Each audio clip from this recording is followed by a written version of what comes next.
Hey friends, welcome back to the channel. We are watching the Hellblade feature. I believe it's a making of the game kind of thing. So yeah, wonderful, wonderful game. So I'm excited to check this out. Let's go.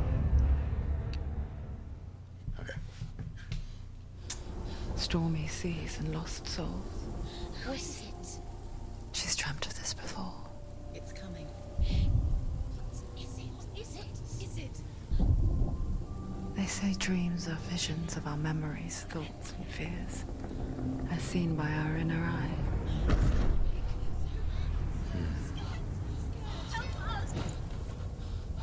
But what if each one of us is always dreaming, even when awake? And we only see what our inner eye creates for us. Is this what hell is? A world shaped by Senua's nightmares. Maybe that's why people fear seeing the world through her eyes. Yes, she's scared. Because if you believe that Senua's reality is twisted, you must accept that yours might be too.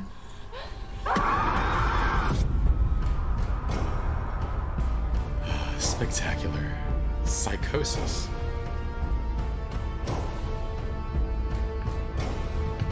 Hellblade: Senua's Sacrifice is a video game about Senua, a Celtic warrior on a vision quest into Viking territory.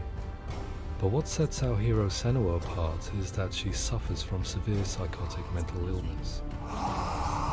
He knows she's getting closer. He can feel her coming closer. She's getting closer. Someone's cropped this. The original idea for Hellblade was to create a classic hero's journey, a journey of suffering, but one where the fantasy world is not another planet or alternate universe, but a world that is constructed in Senua's mind. But to do so would mean putting psychotic mental illness at the center of the experience, a subject that is still considered taboo, and a challenge that was both terrifying and exciting in equal measure. In Hellblade, the starting point was a newly discovered Celtic goddess called Senua in Ashwell, Hertfordshire. Oh. When first discovered, her name was thought to be Senua, a name which I liked and kept. I wondered if Senua might have been a Celtic warrior like Boudica who stood up to the Romans. While the Romans had conquered all of Europe, there was a group of Celts up in the furthest reaches of the Roman Empire that could not be conquered, the Picts. And so the Romans built a wall, called Hadrian's Wall, that spans across Britain from sea to sea to keep the Pictish barbarians at bay. Oh, I didn't know that. The Picts were known for their war paint, painted on with woad, and their matted hair clumped with lime. And so Senua would be a barbarian Pict in this image. What's your name? Dillian. I'm sad he didn't come back. Senua, I haven't seen you before. I don't live home much. Oh, Zeno's daughter. I have to go. Wait. Orkney is off the coast of Scotland and was inhabited by the Picts, steeped in history and mystery, and so I made Orkney Senua's home and set the stage for a crisis. In the late 8th century, the first Vikings landed on the Orkney Islands. The population of the Picts crashed thereafter, replaced by the Norsemen of the 9th century. Were they wiped out? We don't know for sure, but it would seem likely given the reputation of the Vikings. The Northmen's brutality is legendary. High-ranking leaders and chieftains of the tribes they conquered were often offered as sacrifice to their gods. The most brutal of these sacrifices was known as the Blood Eagle. That's what we saw.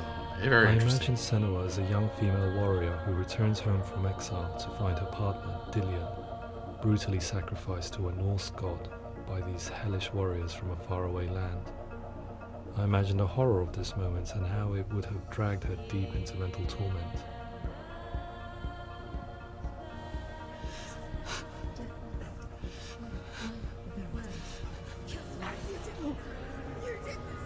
No!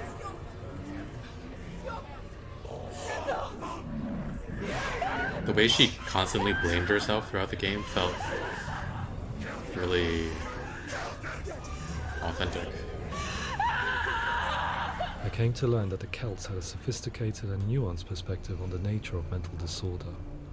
One term they used was gelt, A Gelt is a man or woman who has been driven mad by a curse, battle trauma, or grief. The Gelt would take to a life in the woods in search of penance, punishment, and purgation. That scene. And so Senua became a Gelt, cursed by darkness, looking for redemption in the wilds. Another word the Celts used in reference to mental disorders was druth, meaning fool, or liar, one who utters the words of God. They tell of the mad sinner who flees battle into exile and takes on a beastly nature, growing feathers on his body. The character called Druth in Hellblade is based on a little-known person called Findan, an 8th century Irish Celt who was captured and enslaved by the Vikings, but eventually escaped to Orkney where he became a monk. I will tell you my stories of hell, if I may walk with you. Upon meeting Senua, it would be his stories that fuel her quest deep into their world of gods. The Northmen say the world will come to an end. The sun will grow black, the earth will sink into the sea, the stars will disappear, fire and water will meet, flames will play against the sky, the heavens and earth and all the world will be burned, all the gods will be dead, and the warriors of Valhalla and people everywhere. Senua, prepare yourself for Ragnarok, for it is nigh. So the stage was set for a new adventure, a journey into the Norse underworld called Hell, a vision quest fueled by madness and myth, a fantasy that was created by Senua's own mind, and one that we would experience through her eyes. This is your mission. This is your mission. There is nothing else left. To make a game about a warrior with psychotic mental illness as its central theme was fraught with danger. Mental illness such as psychosis is still taboo and rarely acknowledged in a century of cinema, never mind the new medium of games. Where it does feature, it often conflates psychosis and psychopathy associated with a lack of empathy. It is unfortunate that these two words sound so similar that they are used interchangeably in media. I must admit that I didn't have to look very far to discover my own ignorance of the subject. So we reached out to Paul Fletcher, psychiatrist and professor of health neuroscience at University of Cambridge. Psychosis is a descriptive term, and it refers to having a loss of contact with objective reality. So it's characterized by two main sets of symptoms. One of them is hallucinations, where somebody experiences perceptions when there is no actual objective thing out there to perceive. Who are you? And the other is delusions, where somebody comes to very often bizarre, unpleasant, frightening beliefs when there's no good evidence in favor of them. Like she is the cause of his death. She blames everything on herself. Darkness is in Helheim,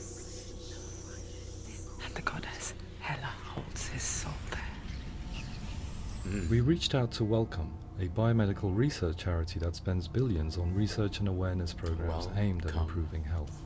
Mental health hasn't always been presented in the media in a way that is particularly helpful. It can be challenging to engage people with the subject matter, and there are a lot of preconceived ideas about mental health, and particularly schizophrenia and psychosis. So we hope our support allows the team to continue to collaborate with Paul Fletcher and with those who have experience of psychosis to create a game that provides a fresh perspective on the condition and allows audiences to engage with it in a way that just wouldn't be possible in any other medium.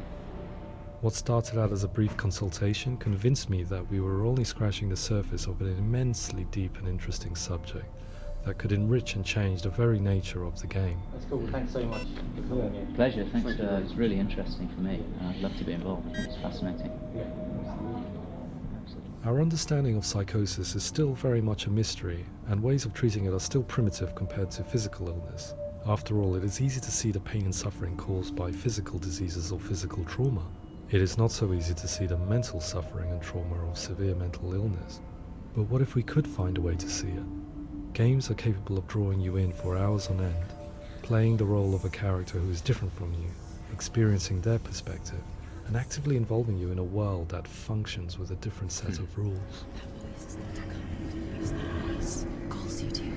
Yeah, I think this works If we better were as to a game represent than as Senua's a psychosis, we would have to show simulate or voice movie. hearing, a common attribute. But how can we simulate something we have no first-hand experience of? Professor Charles Fernyhough, a leading expert in voice hearing from Durham University, offered his help.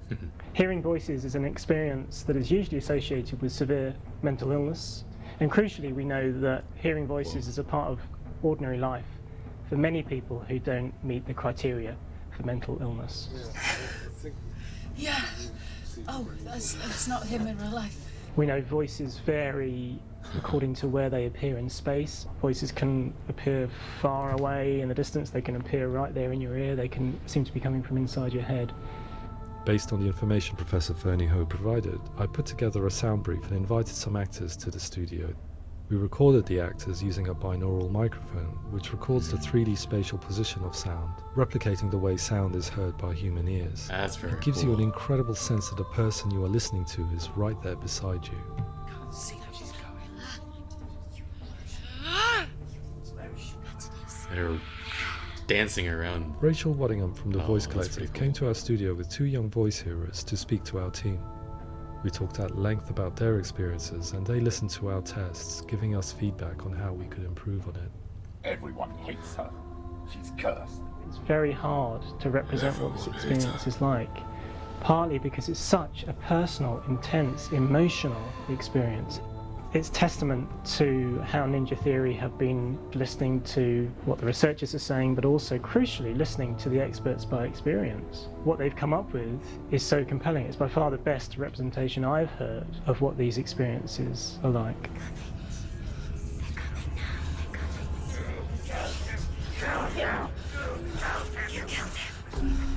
Other common attributes of psychosis are visions and flashbacks.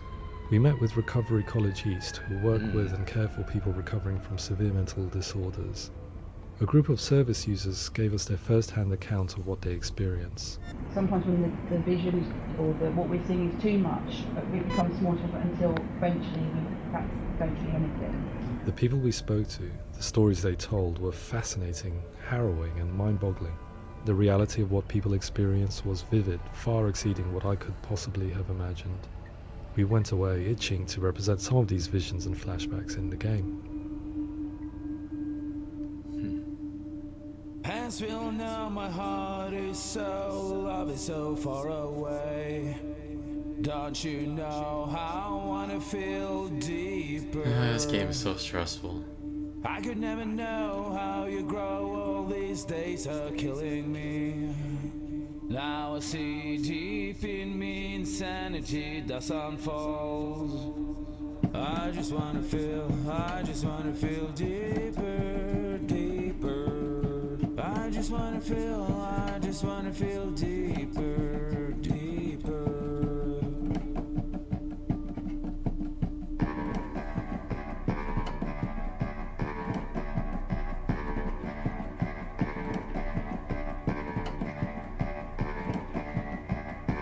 I'm surprised that the writers, creators weren't more well versed on mental illness before starting the game, development on the game. I could never know how you grow, all these days are killing me. Feel like this, read like this. What made them want to tell the story is I just wanna feel deeper, deeper.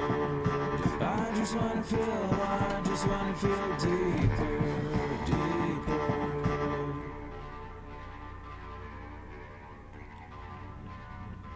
To refine our work, we continue to hold meetings with Recovery College East over the course of a year and a half, showing them what we had achieved so far and refining the in-game representations based on their feedback. With their help, flashbacks, visions and changes in perception were woven into the story and gameplay of Senua. The students that are involved in this project are incredibly excited about being involved. They have described the experience as being important because it values their lived experience and shows that despite what we have been through, all of that experience becomes valid, that actually it's something that we should all be talking about. The experiences described range from beautiful to frightening beyond comprehension. I heard of a girl who has to live with an angry voice screaming at her, slamming on her doors and walls 24 hours a day. I met someone who would often see hanging corpses in a room, so real that she would sometimes try to rescue them. The panic and fear that comes with such visions is entirely understandable, and it can be a living horror for some. Worthless, weak, pathetic. Go on, feel sorry for yourself, because there's no one left to do that for you. That actually reminds me of something that I'll get to later. We should not shy away from showing this horror, and so I was perpetually torn in making Hellblade. Had we gone too far with our representations, or not far enough? Broken and lost, just like your soul.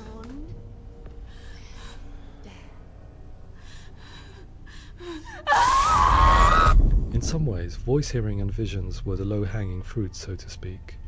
There's another aspect of psychosis that is much harder to explain, but one that I think video games are uniquely able to represent, which are often called delusions. People begin to see patterns in the world. They begin to link things that most people wouldn't link. Most of the things that we might think would be coincidence or, not worth commenting on. Nevertheless, that might have a particular salience or importance for them. One individual described how everyday words, sounds, colours and objects were steeped in meaning to him, forming a strange and sinister puzzle that he was determined to solve but could not quite get to the bottom of. Jeez. It's not just brain dysfunction. It's not like the system shut down. It's actually an incredibly creative process. The person creates a world populated with voices and phantasms and terrors, and they're completely immersed in it. They believe in it. We often invite people into the studio to play the game. In one of our playtests, they played through much of the game, making associations between runes, secret messages, and the threat of darkness that stalked them. There are many things that happen in the world of Hellblade that make perfect sense within the context of Senua's mind. The dark rot that's killing her slowly from within, the secret runes of the gods that block her path to Helheim, and strange associations that exist in the game to confuse you. To complete Senua's quest, you have to internalize and accept the logic and meaning behind these things to progress. Afterwards they said that they didn't see much evidence of mental illness in the game. People with delusions of all sorts would argue the same thing, that they are not aware of their experience being abnormal in any way. I need this sword. It's important. Representing perception changes and thinking patterns within Hellblade gives us a set of symptoms common in psychosis. But people with lived experience were keen to emphasize another point, that it is wrong to define a person by their symptoms. Quite often, the illness comes not from the symptoms, but from the stigma, isolation and mistreatment that comes about from the rest of society. They say that I'm cursed. What if they're right? I needed someone to portray Senua, someone who could believably internalize her suffering.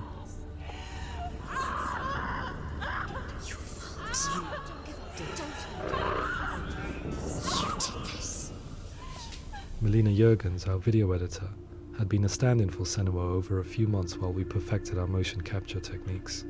Without realizing it, she had already auditioned for the role, and I knew her well enough to know that I didn't have to teach her to act, but to relive her own internal pain. As often is the case, those who have suffered mental anguish are never far from us.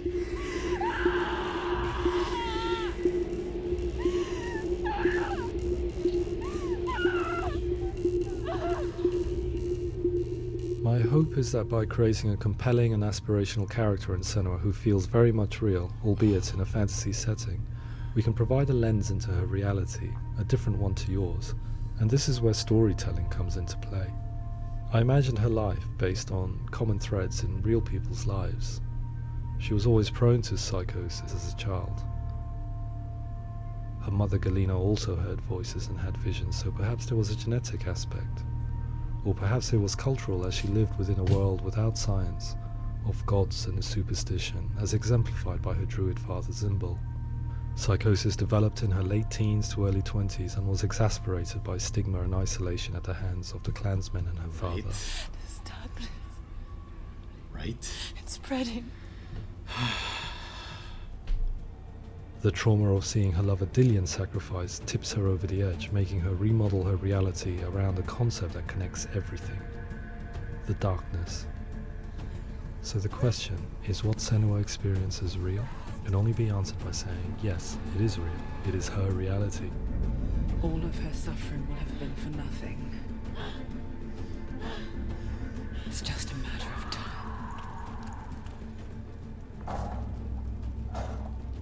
Towards the end of the project, service users and professionals that had collaborated with us were invited to see the near-final game.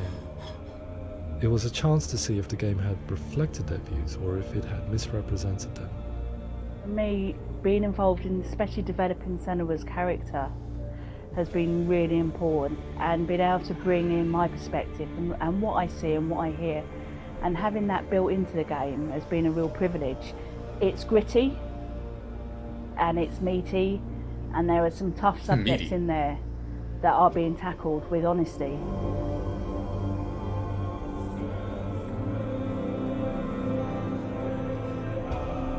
Somehow, oh wow.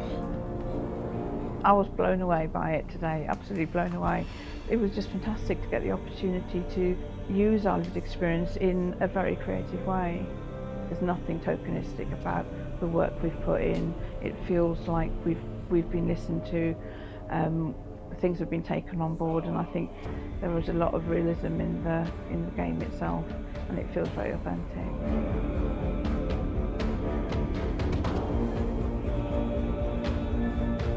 Hellblade will give people a good experience of what it's like to hear voices and have those experiences. I'm glad that the guys at Ninja Theory kind of asked us to come along and help them build an experience that's positive when it comes out, and get myself a copy and have a go.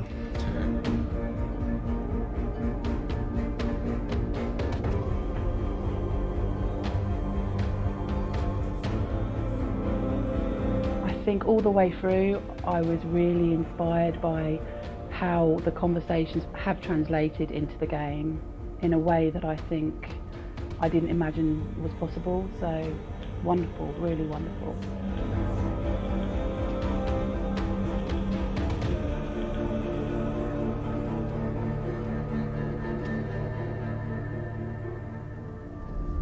I really hope that others will follow the lead they've set and use the power of something like a video game to change people's perceptions, to increase understanding, and ultimately to make some of the stigma around voice hearing and other experiences go away.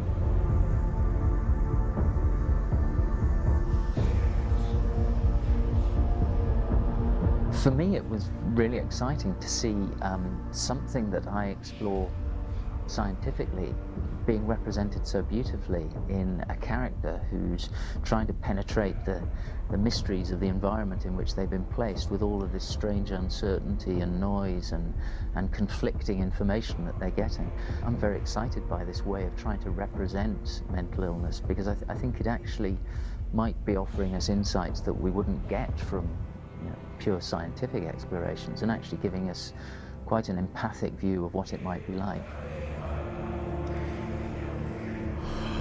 I think that second third of the game was my favorite part. Mental illness has been with us for as long as we have been on this planet, but why?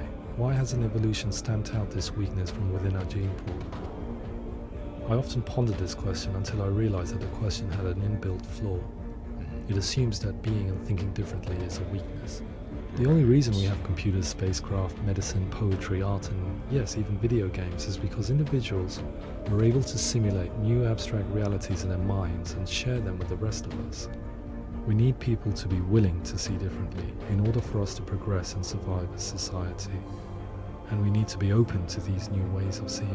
And it is this spirit that motivated me to create Senua's story and share it with you.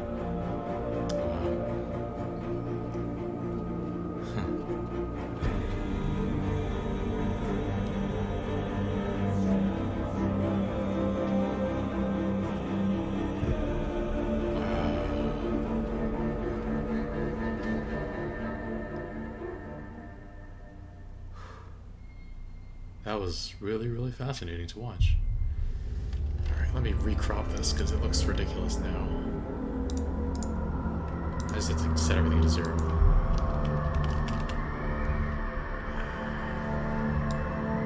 Oops. So this, somehow, in my brain, it never occurred to me, it never translated for me that a lot of the puzzles I was solving were delusions. That's really fascinating. It did make me remember that I didn't used to hear voices. But back when I was like after I was deeply depressed, and I had pushed past the worst part of it, there was a voice that I could I could come up with, like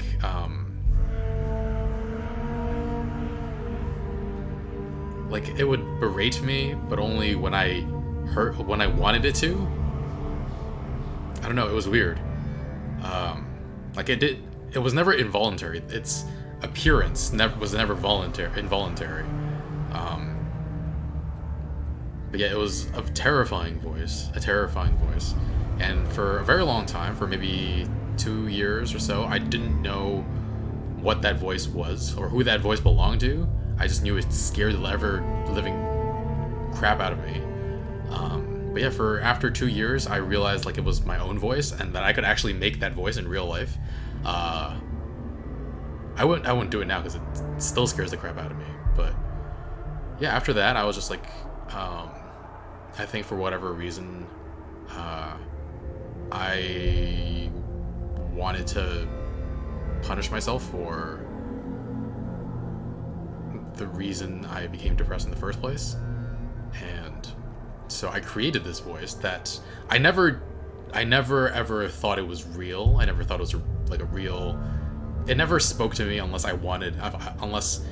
I specifically thought about it. But yeah, so it wasn't a delusion. I never had any idea that it was real, so it's not a delusion. But yeah, just this whole thing made me think about that. And very admirable by the creators and developers of this game that I always figured that they had some personal connection to mental illness, and that's why they chose to do this game. And it's possible that they did and just didn't speak about it because they didn't want to reveal people that they've dealt with who've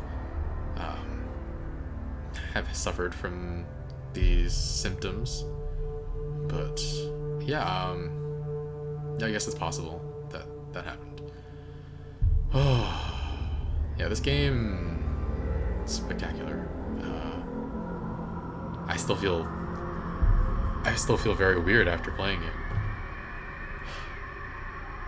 But yeah, I actually had forgotten about that voice for a very long time because after, I don't know, I don't think I needed to go to therapy to get rid of that voice. I think I got rid of it on my own after I realized it was myself. And I was like, I don't need this voice. I don't need to suffer. I don't need to call upon it to make me motivated or anything else like that. I went to therapy for other things. I think the only mental illness I ever suffered from was depression, and I think I think therapy helps with that. I felt so completely uncomfortable playing this game, but in a good way. Like, it was so compelling. But I can't imagine having to live that. Yeah, so great job with this game. The developers, the people who helped, the mental health advisors. That was something else. And I don't know what they're going to do with the sequel. But, because I don't know, does the darkness disappear after this game? It seemed like it would, since Hella, or whatever, was like lying on the ground when she walked away. It'll be interesting to see what they do. But, yeah, I didn't realize that Northmen were Vikings somehow. Like, it just didn't click in my mind. I don't have a good knowledge of the history in that region. I just know Vikings, it's Celtics. That's about it. That's all I know, basically. It's interesting because I've heard it pronounced Celtics, but then the most common pronunciation in the United States is Celtics because of Boston Celtics. But yeah, anyway. Really interesting video, and yeah, hopefully you enjoyed my reaction to that. So this is going up on Wednesday, 2 days after I finished the game. If you're watching this before the 18th, on Friday, September 18th, we are going to be starting a new game. It's going to be a huge change in tone. We're going to go from one of the darkest games I've ever played to one of the brightest and happiest. It's not happy, I guess. It's Mario 60, Super Mario 64. So it'll be. I do need a palate cleanser after this because this was mind-boggling and powerful in all the right ways. All right, guys, that's it for this time. Thanks for watching. Thanks for joining me on this journey, and I'll see you guys soon. Bye, friends.